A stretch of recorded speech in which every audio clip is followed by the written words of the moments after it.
Welcome. My name is Professor Wendy Schiller. I'm the interim director of the Watson Institute and the Allison Ressler Professor of Political Science. I am thrilled today to be working in sponsorship with the Pembroke Center and the School of Public Health.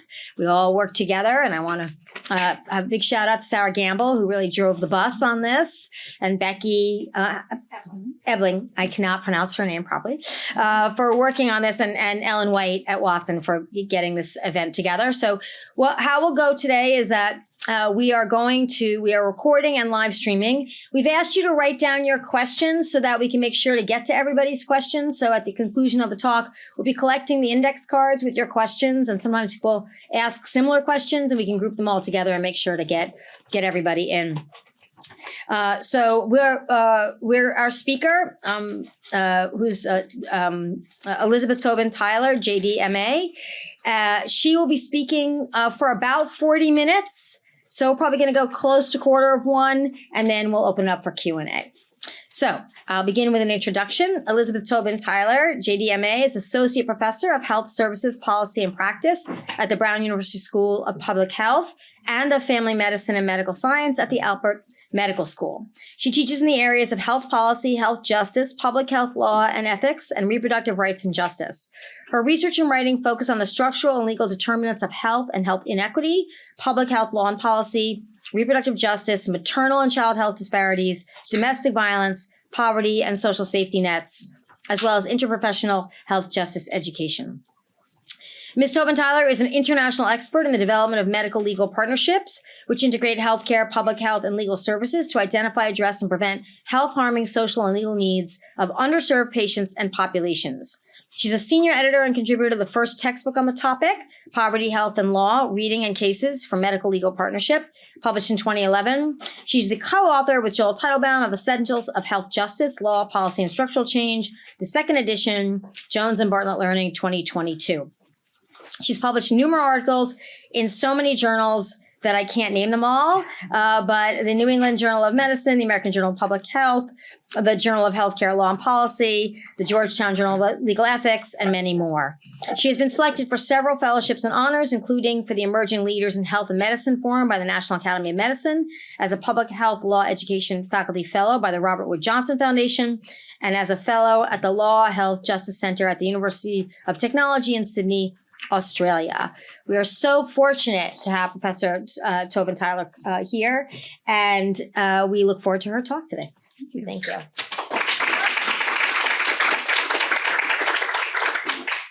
Thank you so much, Wendy.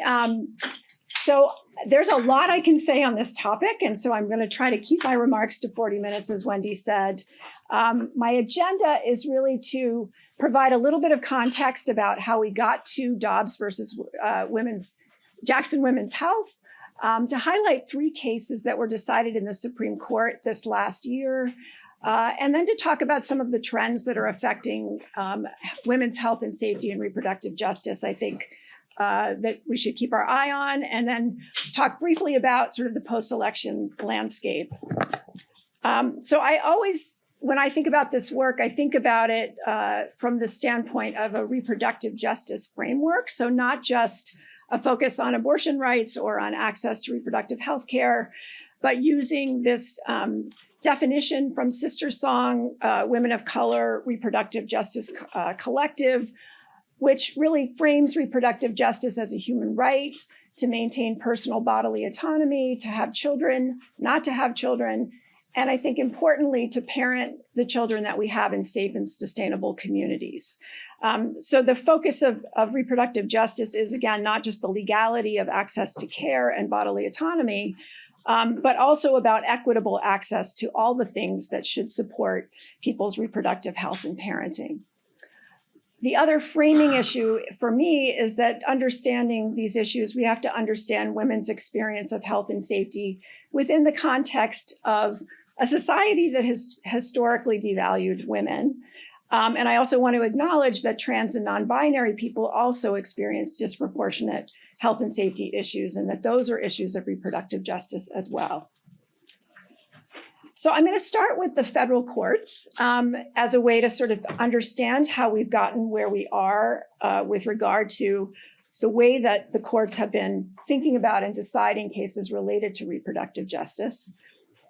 So you can't really talk about this issue without understanding the sort of 30-year project of the Federalist Society. So the Federalist Society was started really as a law school-based organizations that were seen as kind of debate societies, but they had a framing of understanding the Constitution through a more conservative lens and sort of reacting to what they saw as the overly liberal interpretation of the Constitution.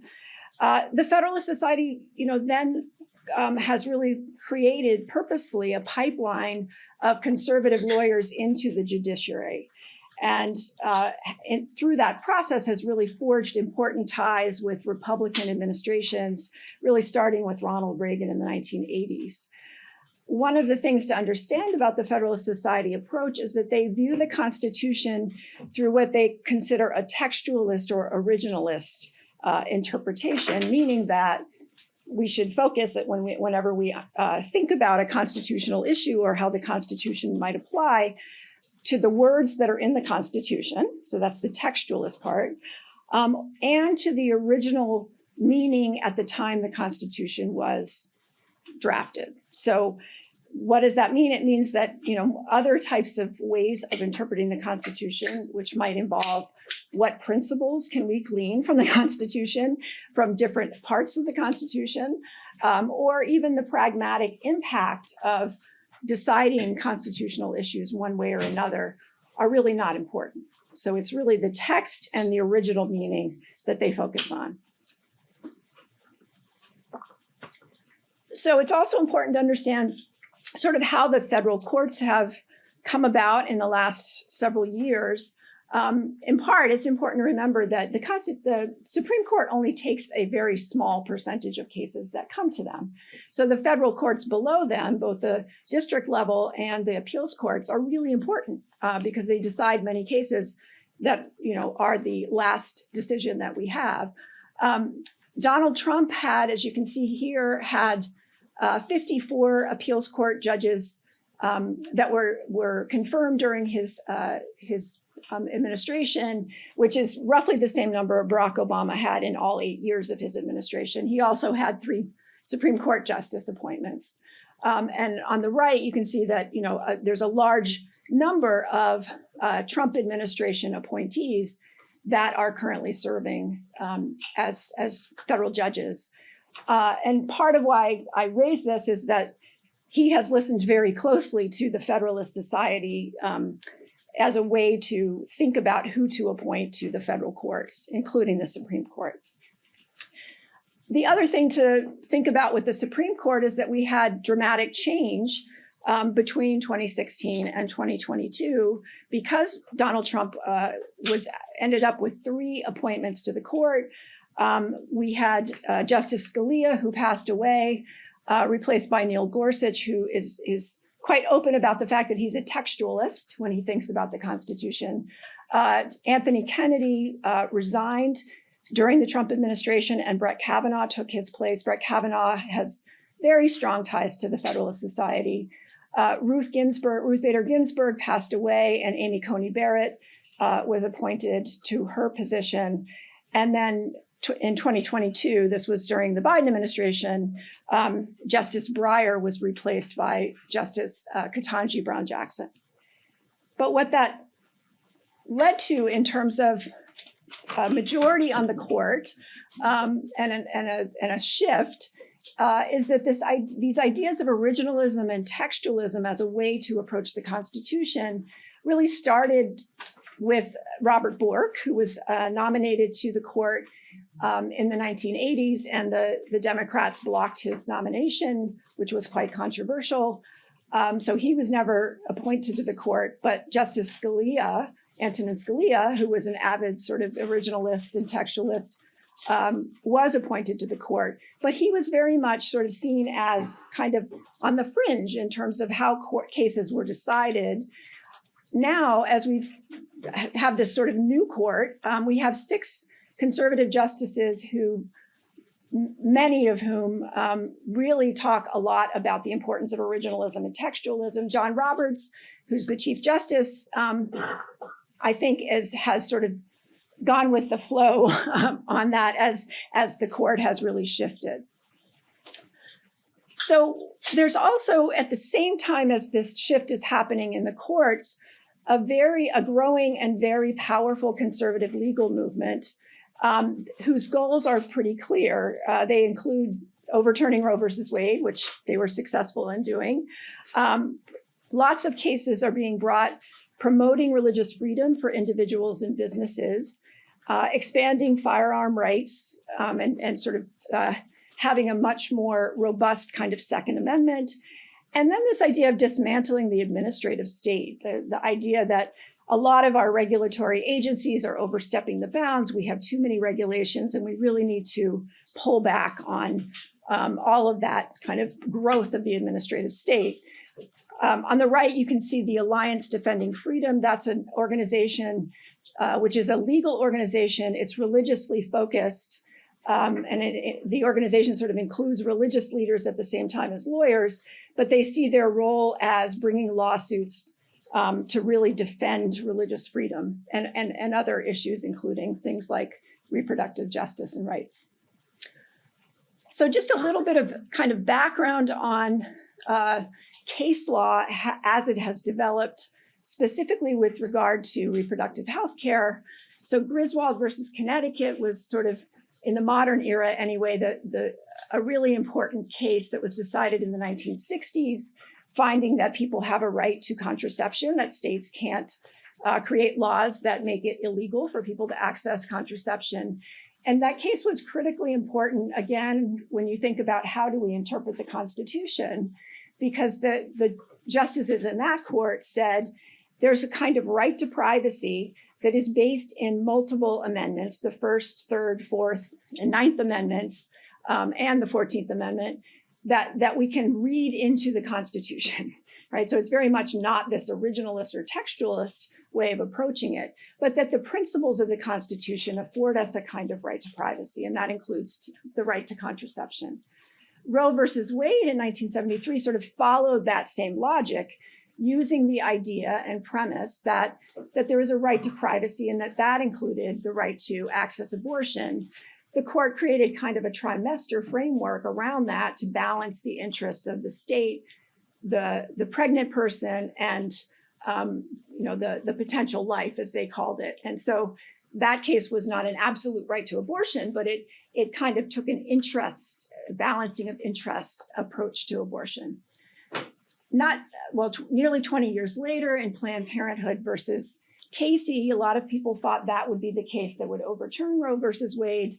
But in fact, the court maintained Roe, but it restricted it further. And it said that if states want to impose restrictions on abortion, they could do so as long as it was not an undue burden on the pregnant person's ability to access care. So we've seen a lot of restrictions over the years that have developed and cases that the court has had to decide about, is this an undue burden or is it not an undue burden?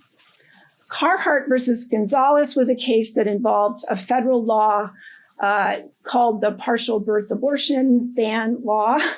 And the court had to decide, was that law an undue burden because it didn't provide for an exception for the pregnant person's health? And the court in that case, in a 5-4 decision written by Anthony Kennedy, said that is not an undue burden on access to abortion. And that was a late-term abortion law, and we'll talk about late-term abortion issues later, but that was an important sort of movement in the court in understanding or thinking about this. Whole Woman's Health versus Hellerstedt was really testing a lot of these restrictions on access to abortion that states were imposing.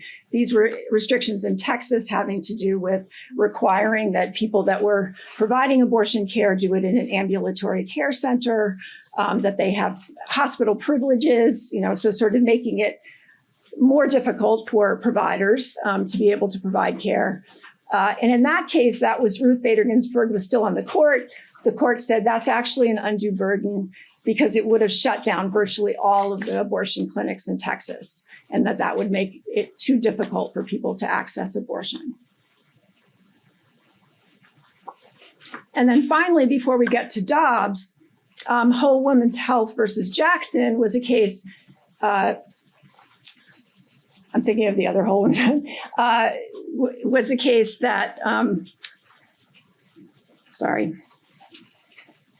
lost my thought there. I'm going to skip that one and come back to it, sorry.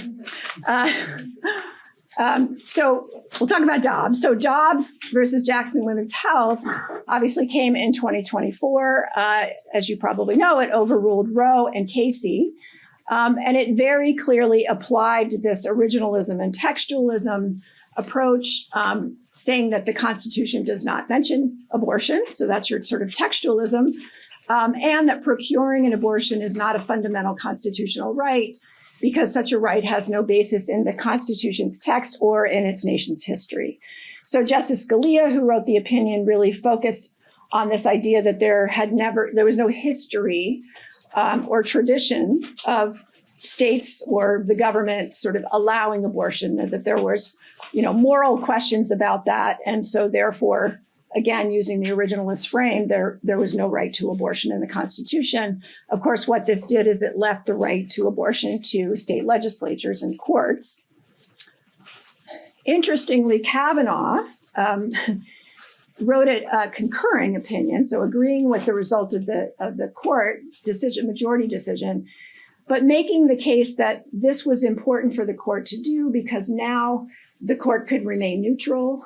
They could get out of the business of having to decide cases that had to do with abortion, and that they would no longer have to be thinking about this problem of balancing the rights of pregnant women with protecting fetal life. That's not what happened, as you can imagine and probably have heard. So we have had two cases in this past term, one having to do with medication abortion and one, as I'll talk about, having to do with emergency abortion care. But it's clear that the court, or at least Kavanaugh, did not really understand how complex it would be to leave abortion rights to the states. So mifepristone is one of usually a 2-drug regimen for medication abortion. And as we know, it has become sort of the predominant way that people access abortion care. Post Dobbs, that has become even more true. So mifepristone's been on the market and it was approved by the FDA in 2000, so 24 years ago. There have been numerous studies on it and looked at the safety profile. About 5 million people have taken it. And as you can see, research sort of indicates that there's about 5 deaths per million users.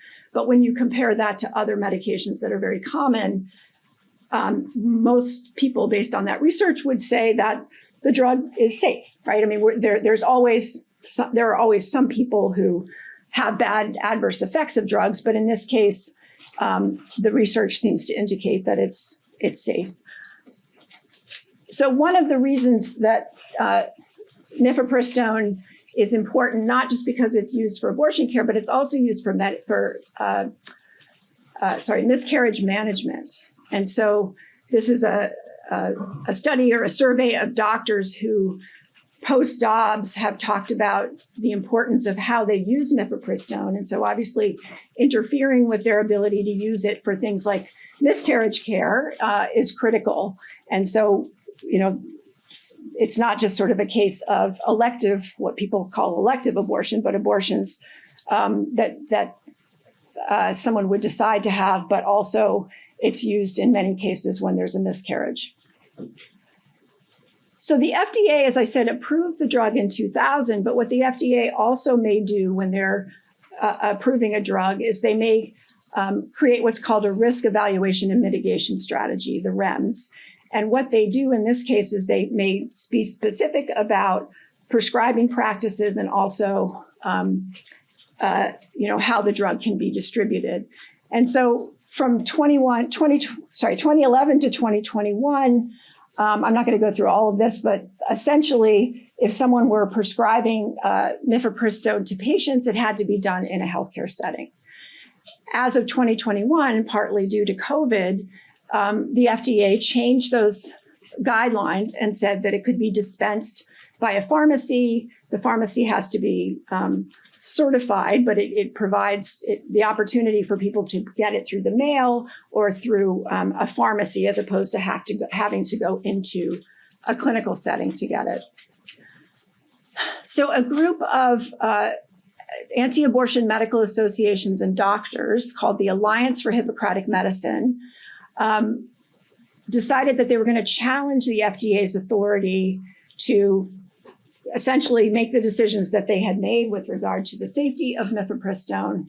And interestingly, AHM had incorporated in Amarillo, Texas, just 3 months after Dobbs was decided. Why did they incorporate in Amarillo, Texas? Because that is a federal district where there is one judge, and that one judge is Matthew Kacsmaryk, who is well known to be anti-abortion. And so they filed in his court, and they brought the lawsuit. So this lawsuit was actually brought by Alliance Defending Freedom, the group I talked about earlier, on behalf of these doctors and individual and medical associations. So the question here was, and this is what they argued, did the FDA exceed its authority in approving mifepristone in 2000 and when it revised its prescribing and dispensing protocols in 2016 and 2021? So, of course, this drug's been on the market for 24 years, but they're essentially saying the decision to do that by the FDA was wrong. But they also had to demonstrate that they somehow were affected by the fact that the drug was on the market. And so what they argued was that if they, as doctors, might come into contact with a person who had used mifepristone and had adverse effects from it, that would be harmful to them because it would violate their moral and religious views about the use of mifepristone for abortion. And the district court, Judge Kacsmaryk, agreed with that decision. The Court of Appeals agreed in part. They didn't agree about the part of striking down the whole approval in 2000, but they agreed that the later prescribing and dispensing guidelines were problematic. So this case gets to the Supreme Court, and ultimately the court says, you know, you may have very important legal, moral, and ideological objections to mifepristone, but you, doctors and medical associations, don't have a direct stake in this case. And so they said, you know, they are not themselves obviously suffering any particular injury from having the drug on the market. So they threw the case out. They didn't decide, you know, whether the FDA was right or wrong.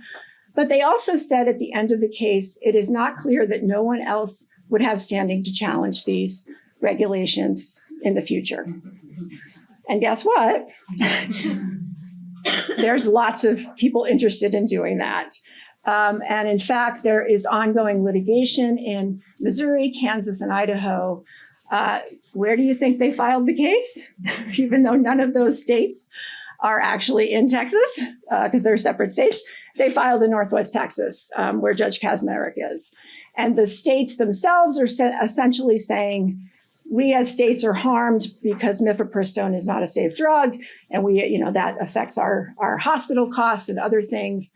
They're asking the court to reinstate in-person prescribing, not allow prescribing by nurse practitioners and other non-MD practitioners, and they want the barring of pharmacy access for mifepristone. So, you know, it's clear that this case, even though it was decided on this idea of standing or the individual plaintiffs who brought the case not being injured, it's going to come around again. The other thing that I just want to mention in that context is that there was another case that was decided in 2024, which has nothing to do with abortion, Loper Wright versus Raimondo.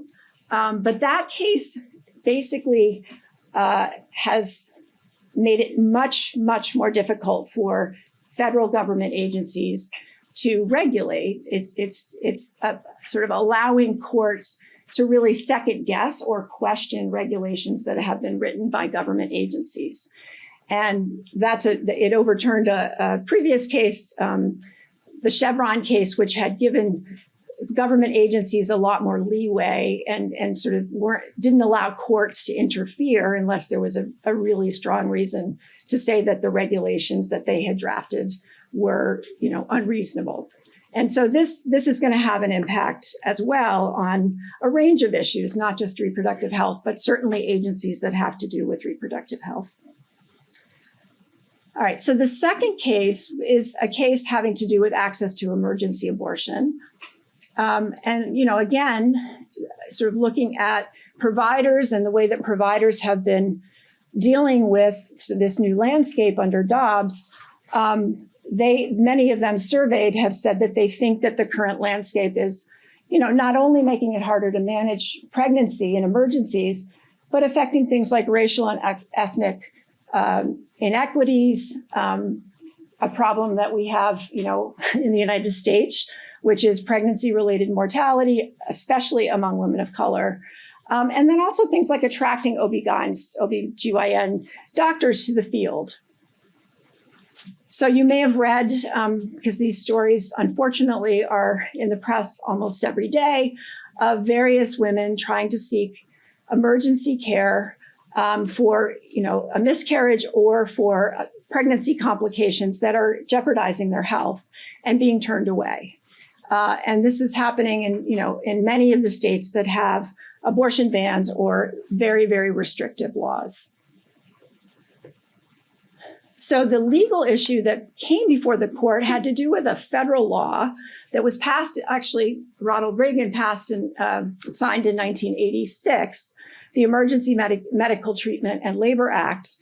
And this was a law that was really written to prevent what was called patient dumping. So if somebody came to an emergency room and they couldn't pay for their care, hospitals would often either not see them or would send them to another hospital. And basically the law said if somebody shows up at an emergency room, they need to be screened and they need to be stabilized before they can be transferred or sent somewhere else. So why is this pertinent to abortion?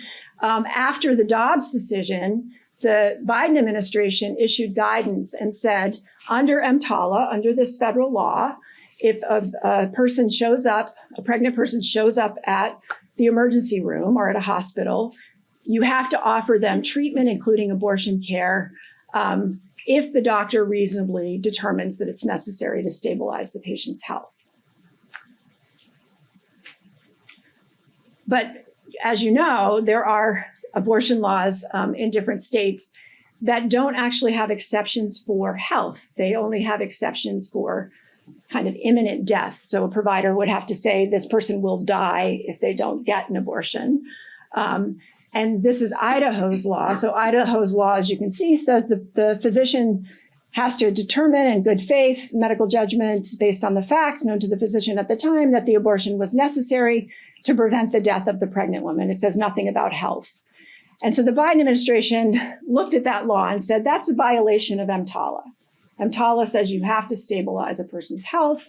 And so they sued. And they brought a case against Idaho and essentially challenging their law. So when there's a federal law and there's a state law under our Constitution and the Supremacy Clause, the federal law should win, right? It is supreme. And so the Biden administration said, look, EMTALA preempts this state law, and therefore, in cases of emergencies in this particular circumstance, the abortion law cannot apply. The lower court agreed with this, with the Biden administration, and stopped enforcement of the law. And then Idaho appealed directly to the Supreme Court. So they said, this is so important to us that we're going to override, or we're going to overstep the Court of Appeals because we think it needs to get to the Supreme Court. And the Supreme Court agreed to take it. So in January, the court not only took the case, but they lifted the injunction that the lower court had placed on the law, meaning that the lower court said you can't enforce the law with regard to emergency care until this goes through litigation. But the Supreme Court said, oh, no, you can keep enforcing it, Idaho, while we hear it. So in April, so this was January to April until they heard oral arguments. They heard the oral arguments in April. And then in June, they said, oh, gosh, we shouldn't have taken this case. It was improvidently granted, meaning that, it was taken too soon. It should have gone through litigation in the appeals court. And we're now going to essentially send it back down to the lower courts. But in the meantime, we will stop enforcement of the law, even though we let it be enforced from January to June. And I'll talk about why I think they did this in a minute. But part of their argument here was, and there was a concurring opinion by Justice Coney Barrett saying, well, during oral arguments, it seemed like Idaho wasn't going to be quite as strict as they said they were going to be about how you determine if it's imminent death. The Idaho legislature had actually said if it's an ectopic pregnancy, then that would be an exception. So she sort of said, things have kind of changed. And so that's why we kind of shouldn't have taken it, because it seems like maybe things have changed. So Justice Jackson, who I think is often the sort of truth keeper of the Supreme Court these days, said, this months-long catastrophe was completely unnecessary, meaning that the law was in place and people were literally being airlifted out of Idaho during this period of time because the Supreme Court allowed Idaho to keep enforcing its law. And she said, to be clear, today's decision is not a victory for pregnant patients in Idaho. It's a delay. While this court dawdles and the country waits, pregnant people experiencing emergency medical conditions remain in a precarious position as their doctors are kept in the dark about what the law requires. So she said, we should have decided this. Obviously, she would decide that the federal EMTALA law preempts the state law. But she thinks that the way this was handled was really, really inappropriate. On the flip side, there was a dissent from Justice Alito, Thomas, and Gorsuch. And they said, we should have decided this case, but what we should have decided is there's no preemption here because there's no conflict between the abortion law in Idaho and EMTALA. And they really, in my view, and I think many other legal scholars' views, misread EMTALA. And what they said is, far from requiring hospitals to perform abortions, EMTALA's text unambiguously demands that hospitals protect the health of both the pregnant woman and her unborn child. Well, there is the words unborn child in the statute, the EMTALA statute, but it refers to labor and delivery. So if a pregnant person comes to an emergency room and there are health complications, the law says you need to stabilize the pregnant person and the unborn child, right? But it's not talking about a pregnancy complication that is threatening the life of the pregnant person or a miscarriage or other circumstances, which is what we're seeing in terms of the way the abortion law is playing out. So they sort of use this as a way to say, look, there's a concept among some anti-abortion groups called dual stabilization, that you can somehow, you're responsible as a clinician for stabilizing both the fetus and the pregnant person, regardless of the circumstance. And so they kind of use that language. And then they also really kind of allude to fetal personhood rights. So Melissa Murray is a really wonderful constitutional law professor who talks about them being fetal personhood curious. So I think, here it's clear, that they're really moving in the direction of saying, we can do both, right? These are both legal people that can be recognized under the law. And of course, if you talk to medical providers, they will tell you that it's much more complicated than that, especially in the case of major pregnancy complications and miscarriage. So of course, this case, despite the fact that they sort of punted it, is going to continue. So the Supreme Court, actually in this October, just refused another case that had been appealed by the Biden administration up to the Supreme Court because Texas has a very similar law. Many of those cases that I talked about earlier of women trying to get care and being denied have come out of Texas. And there was a lawsuit in Texas as well at the state level where the Texas Supreme Court essentially found against the women. But that case was refused by the Supreme Court, the one that the Biden administration appealed. And then on December 9th, the appeals court will hear the Idaho case. So this will continue. And then there's another case that's being brought in Kansas as well. So a third case that I want to talk about, and again, I framed this as both obviously questions about access to reproductive care and bodily autonomy, but in a larger kind of understanding of reproductive justice, there was a case that came before the court on the issue of domestic violence and firearm access. This was the Rahimi case. And why is this a reproductive justice issue? Well, because homicide is a leading cause of death during pregnancy. We actually know that intimate partner violence and homicide increase during the period of pregnancy. Pregnancy-related homicides, 68% of them involve a firearm. And there's a lot of concern as well about Black women because the numbers are stark. They're about 5 times as likely to be killed during pregnancy or postpartum as a white woman. The odds of a homicide by an abusive partner go up 500% when there's a firearm in the home or the abuser has access. And then what we know sort of post-Dobbs from reporting is that the idea of reproductive coercion, where an abusive partner is, requiring his partner to either not use contraception or not be able to access other reproductive health care, that reports of that have increased 95% since the Dobbs opinion. So these things are all very connected. We also just have an enormous problem in this country with violence against women in particular and female gun homicide victims. So you can see on the right-hand side, the red line is the United States as compared to other comparable countries. So the case that came before the court, I'll go back. This was a case from 2022, but it leads to the case that I'm going to talk about.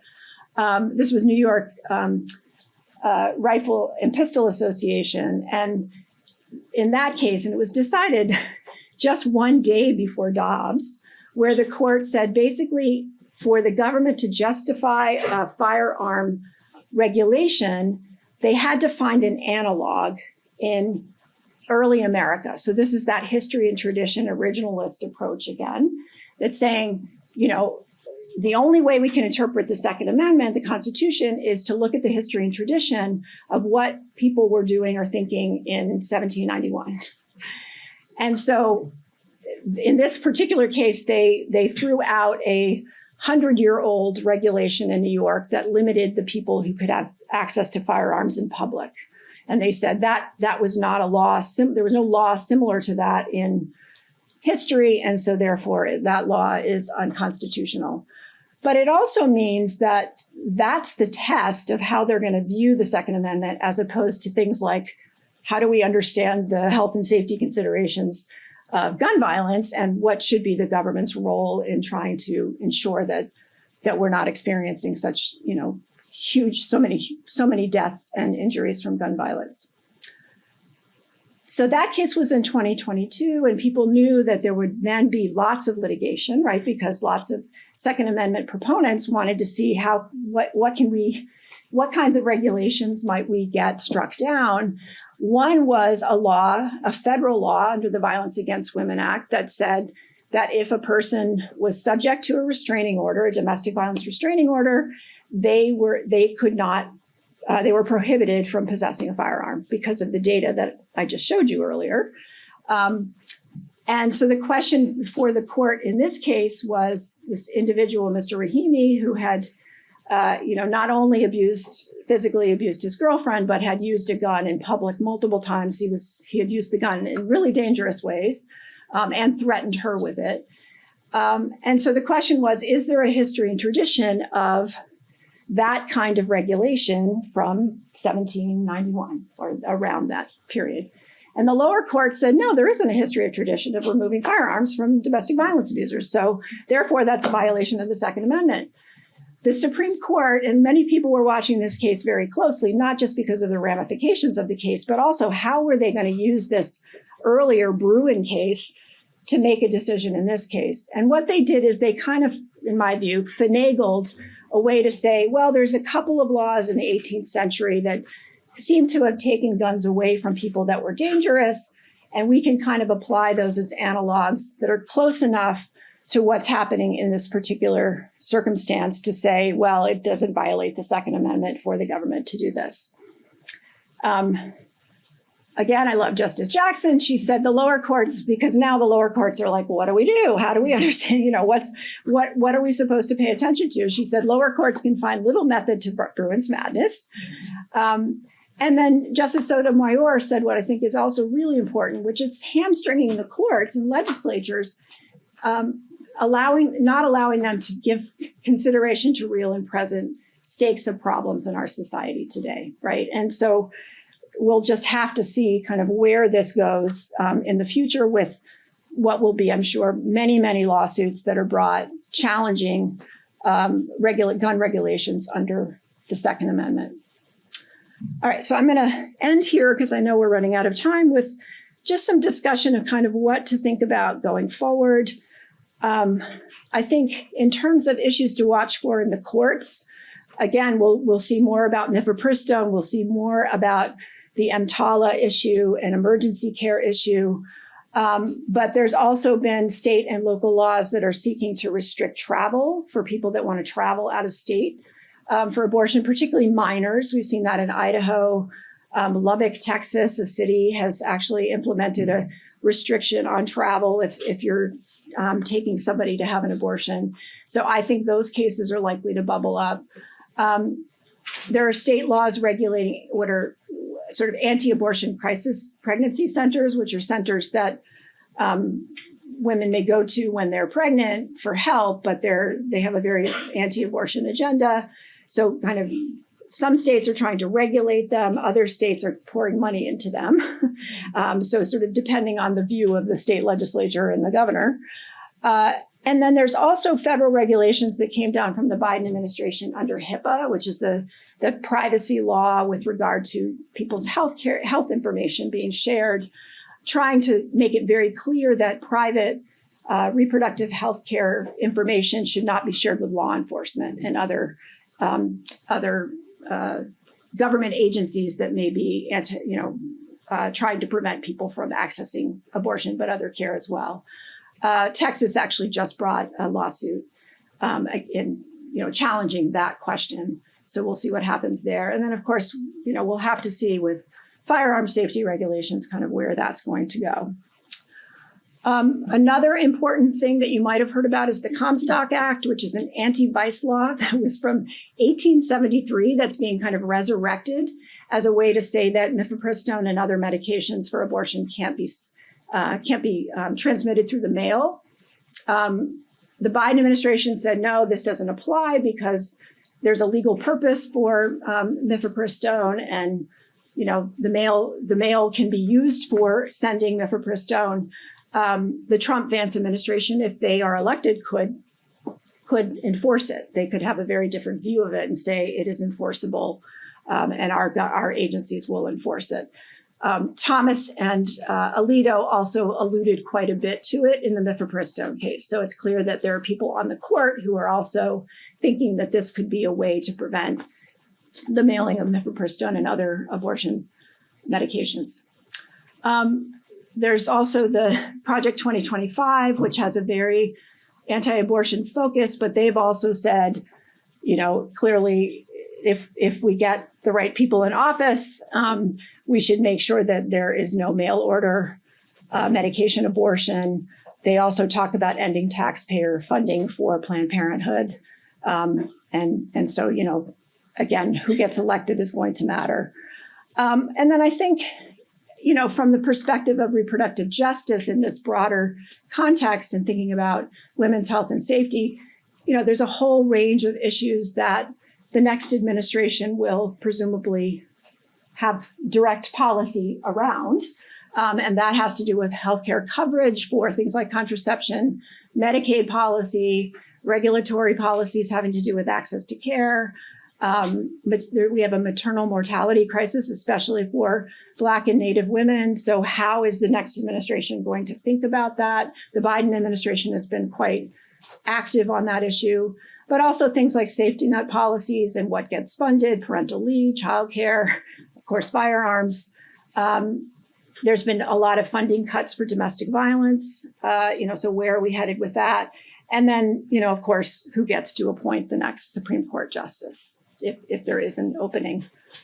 Well, that's a great place to stop. I think we're going to take questions. Yep, and I just put a few ideas for people to think about what you can do. Class, so Yes.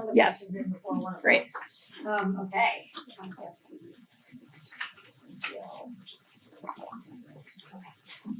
Okay. All right, so I use it down. Okay. Into the microphone, so you can keep. Okay, thank you for the questions. So can you elaborate a little bit about changing regulations for anti-abortion pregnancy care centers and what kind of medical advice they're allowed to provide? Yeah, so there have been cases looking at state laws. This happened in California, where the state of California said that if you're gonna run a pregnancy crisis center, you have to have information about other options and letting people know that they can access other types of care, including abortion care.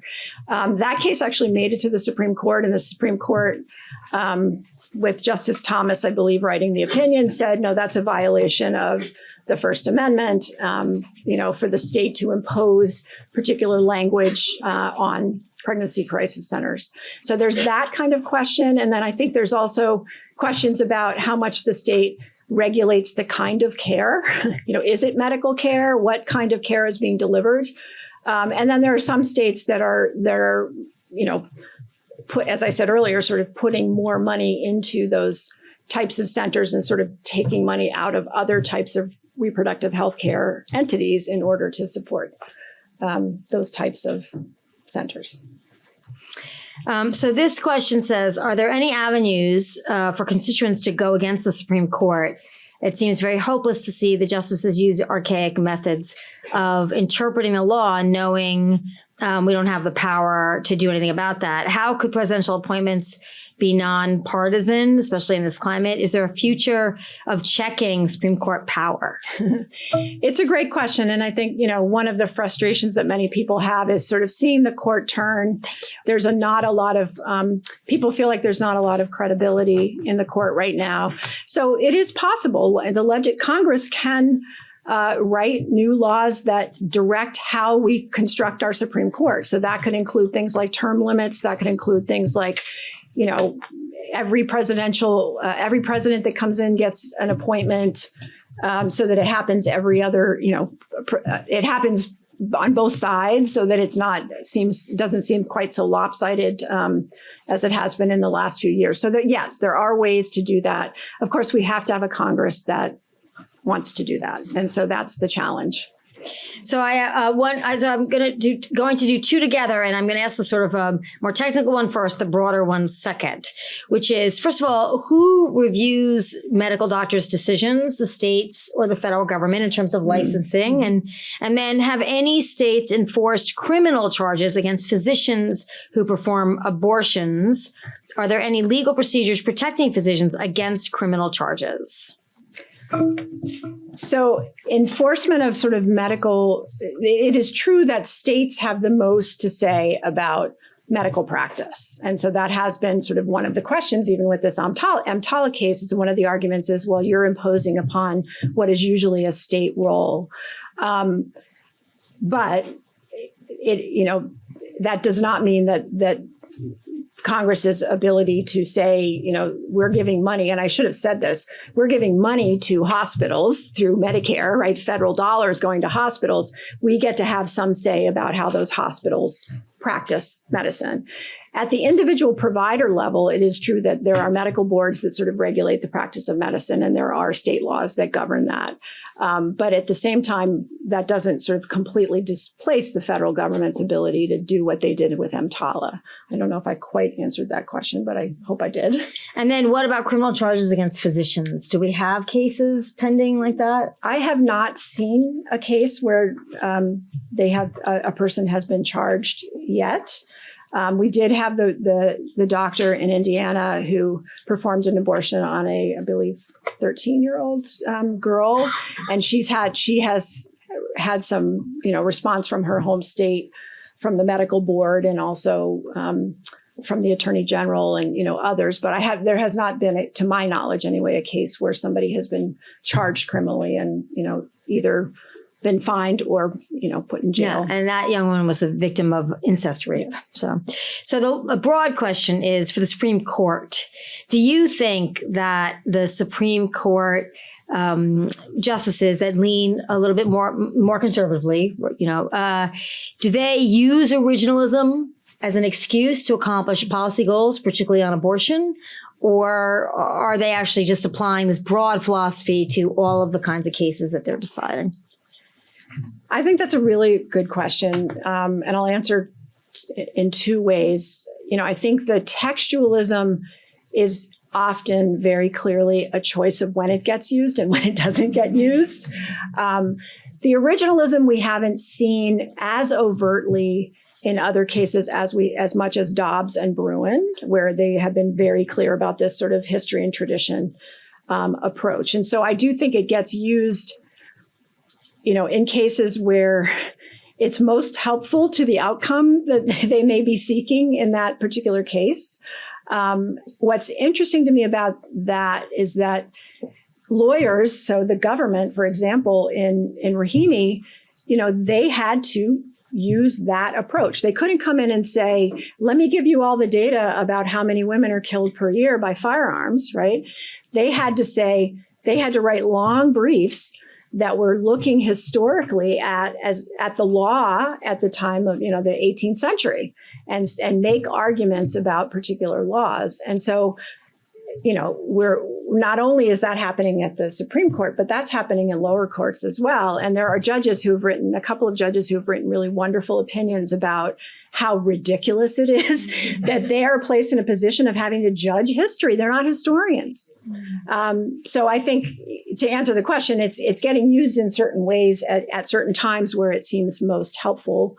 But it's also creating just havoc among lower courts and lawyers too, right? Who are now having to go back and try to find, analog laws from the past to make an argument about why a regulation should be kept in place or not. Yeah, I mean, the first, real domestic violence, even women's rape laws within marriage don't start till 1978. The first shelter doesn't open really until 1982. So this is not as if you can go back to the 1920s and find these laws. They didn't exist. Let's talk on this point about Amy Coney Barrett, who's seems to be evolving into an interesting jurist.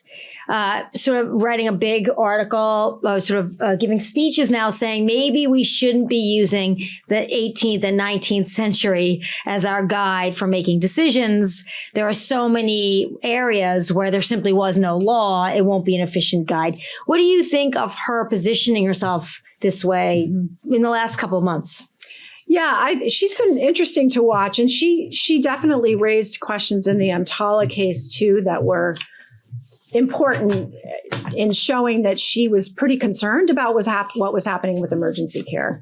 On this issue, I think she is trying to position herself maybe more as a kind of moderate among this conservative wing. She's been lumped together for good reason with the other 5 justices in many cases, and I think she is beginning to sort of want to pull herself out of being always assumed to go along with the men, frankly, and think for herself and maybe have a little bit more of a nuanced approach to these things. So she is sort of demonstrating that, I think, with the originalism issue and some other ways as well. So it's possible for those of you who know history that she could turn into Sandra Day O'Connor. Maybe not quite as moderate, but Sandra Day O'Connor was the first female justice appointed by Ronald Reagan and thought to be from Arizona, quite conservative, and ended up being not nearly quite as conservative as people had expected. So we'll see. Speaking of conservatives, we have a question. How do you see conservatives supporting the raising of children? Are they voting to, increase funding for childcare and housing and increases to the minimum wage? So I actually wrote an article about this right after Dobbs, basically saying, okay, if we're going to force people to have children that they don't want to have, what does that mean? And I actually did a lot of research looking at particularly Republican and conservative lawmakers response to this question. So Mario Rubio, for example, came out with a proposal that was saying we want it, yes, now that we're not allowing abortion, we should figure out, how to support families, support women, support pregnant people. But to me, there wasn't much teeth. It certainly wasn't proposing lots of money for childcare or, paid leave or these other kinds of things. So he was one. There was also, this was shocking to me, but there was a Mississippi legislator who was asked that question. So, okay, how are you going to support families if you're so pro-family? And he said, if there are children that aren't wanted after people can't have abortions and have children they don't want, we'll just beef up our foster care system. I mean, he literally said that. So I have not seen good responses to the question of what happens next, right? There's a pregnancy that is unwanted and the person is not able to get to have an abortion. What's the role of the government in supporting families under this reproductive justice framework? And, I have not seen a lot of action on that from the people who are espousing anti-abortion policies. And just to follow up on that, there are two ways I think that we think about and that feminists and women's activists talk about this, which is to say an unwanted pregnancy. And then for many women, it's not really a choice. There could be a medical complication, difficulty with the pregnancy, physical problems, perhaps not perhaps, we both know, domestically abusive situation where you can't really have another child. You're worried for that child's safety in the household, and also financial need that this is just not doable. So this is an interesting thing because that there are also people who are in the movement for women's rights that say it doesn't matter what the reason is, it's my body and my choice. So as the younger women here think about this issue, I'm not sure it's productive to be mutually exclusive, that these two versions should, but there is an audience in America that is more sympathetic to the former version than they are to sort of my body, my rights. And if you are young and I'm getting to the next question, which is, what do we do? Well, what would justice look like in terms of redressing Dobbs? Isn't a constitutional amendment ensuring abortion access the only certain option? If that's a question for you to think about. What does that look like to get support for that constitutional amendment? Who should be the poster child for that? And that is a political and strategic dilemma, but it's one that you have to take seriously if that's the route your generation chooses to go. So do you think that is the only real answer right now in 2024, 2025, trying to get a constitutional amendment? I think that, and of course, that's a democratic process, right? I mean, a constitutional amendment is very, very difficult to do without public support because it has to be ratified by state legislatures as well as Congress, right? So that's a democratic question in a lot of ways. Obviously, that would help to secure the right. But I think your point, Wendy, about sort of how we frame this. I mean, Kamala Harris has been very clear that she sort of is saying the Roe framework. Others are saying, no, this gives us an opportunity to think differently about what does this right look like and how do we frame it, as you just talked about. And so I think, I think we're going to have to think about who we elect, how they view this. And potentially, if we're successful in the democratic process, really thinking about the role of the court in the future. I mean, the court has so much power to make these decisions. Is it possible to sort of think more about how the separation of powers have been undermined by this court in a lot of ways? Because we have democratic processes that are demonstrating that many people feel very uncomfortable with what's happened and that they want abortion rights. So I think states like Ohio and Kansas is on the list, but Kansas voted to codify the right to abortion. Idaho has all sorts of controversy, and Ohio in particular. And then we have it on the ballot in Arizona and Florida in 2024. So Florida would go from a 6-week ban essentially to 15 weeks, and Arizona is codifying it. So it is codified in Rhode Island as of 2018. So when we think about that, that's something to think about too, is that the courts keep saying, send it back to the states, send it back to the states. And more states that you might think of are deep red are are saying we're codifying this right and we are going to protect it not at 6 weeks, but 15 weeks, then you could write yourself out of business if you're the Supreme Court. If you keep throwing everything back to the states and then saying, well, the states can do what they want, then why do we need the Supreme Court? So there is some, it's called planned obsolescence. So it's unclear, but that seems to be where they're going. So let me get to more questions. Can you please explain about why federal appointments have increased? It looks like in the graph that President Obama also had many more appointments than Bush. Can you want me to do that? It depends on retirements and sort of what slots come open. That graph didn't show Biden, and Biden has made a number of appointments, so that's important as well. The point there was really that there are a lot of people on the court right now that are Trump appointees, but yeah, that just has to do with when the slots come open for when the appointments are available to people. Yeah, there were more than 900 district court positions. And then for appeals court, Biden didn't have as many opportunities. There weren't as many vacancies for the appeals system as Trump had. Biden now has, as of 2 weeks ago, 166 district court appointments. So he's exceeded Trump on the district court appointments with one Supreme Court appointment. So this is why you will see in December, particularly because the Senate will probably go Republican for January 3rd, that in December, they're going to spend a lot of time trying to get as many additional appointments. But they only have, I think, 9 additional appointments pending, max. And that's it. And that's all that Biden can do. But that will have, over time, some implications for appeals courts, because that's usually where appeals courts justices come from. So it's something to pay attention to. Okay, so you're talking about Amy Coney Barrett, and questions were raised about her views on abortion. And she seems to be talking about sort of which precedents do we actually follow and which do we throw out the window. How did the Supreme Court come to this?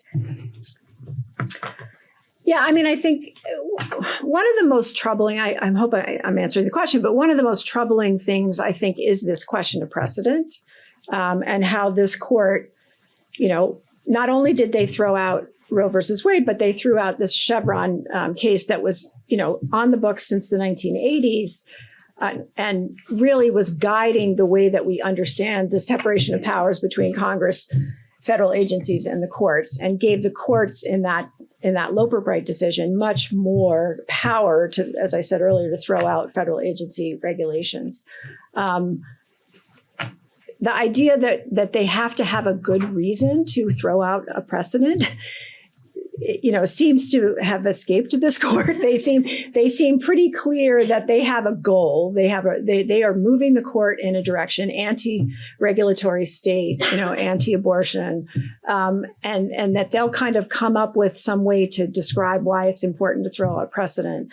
But I think what's troubling with Amy Coney Barrett has gone along with those things.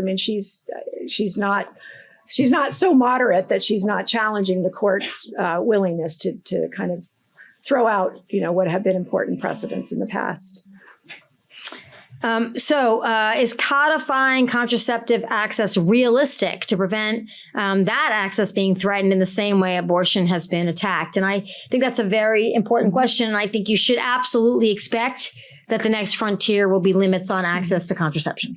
I don't think there's any question about that. Yeah, and I'll just briefly mention a case. This has to do with minors' access to contraception, but the Alliance Defending Freedom, again, working with particular groups, brought a case in Texas where a father was challenging Title X. Title X's clinics. So Title X is federal law that provides money for clinics that provide contraception and all kinds of reproductive health care to low-income people. And the regulations supporting that law say that a minor can access contraception without parental consent because there are circumstances in which, the minor may not be able to get parental consent or it may just not be in their best interest. This Texas father challenged that, basically arguing that was a violation of his religious rights to raise his children the way he wishes to. And also the Texas parental consent law on the books allowed him to have parental consent around medical decision-making for his children. This case went, through the district court and then to the Fifth Circuit Court of Appeals. And they said, that federal law, again, it's federal law, should trump state law. That federal law doesn't really conflict. It's possible for Texas to carry out its parental consent law at the same time that Title 10 has these regulations. And so they're undermining, some of the courts are really undermining basic principles of how we think about the law, which is federal law trumps state law. And that's a contraception case. I think that's the writing on the wall for other challenges to contraception, not just for minors, but for others as well. And so to answer the question about, yes, codifying it at the federal level would be very helpful. And there was, legislation proposed to try to codify particular types of reproductive care access. Also, other issues like under the Affordable Care Act, what types of contraception are made available under insurance coverage. That's why I had that sort of last slide about all of the ways that this could really make a difference in terms of who's elected and what the values are of the next Congress and the next president and presidential administration. So I think these kind of attacks, particularly based on religious views, are going to keep coming. And this is a Supreme Court that's very sympathetic to religious rights. Yeah, so this yeah, that's right. Yeah. That's the question. As you talked about the rising influence of those seeking religious freedom, it seems to me that it's the Christian religious freedom. Have we seen any cases that support religious freedom for non-Christians? So they're not at the Supreme Court level per se. There was a case actually in Indiana where some Jewish I think clinicians, but also others who were challenging the abortion law, the abortion ban in that state, basically saying that was a violation of their religious views around the issue of abortion and sort of how one understands at what point life begins and those kinds of questions. And so that case is still pending. I think the state appeals court in Indiana let the case go forward.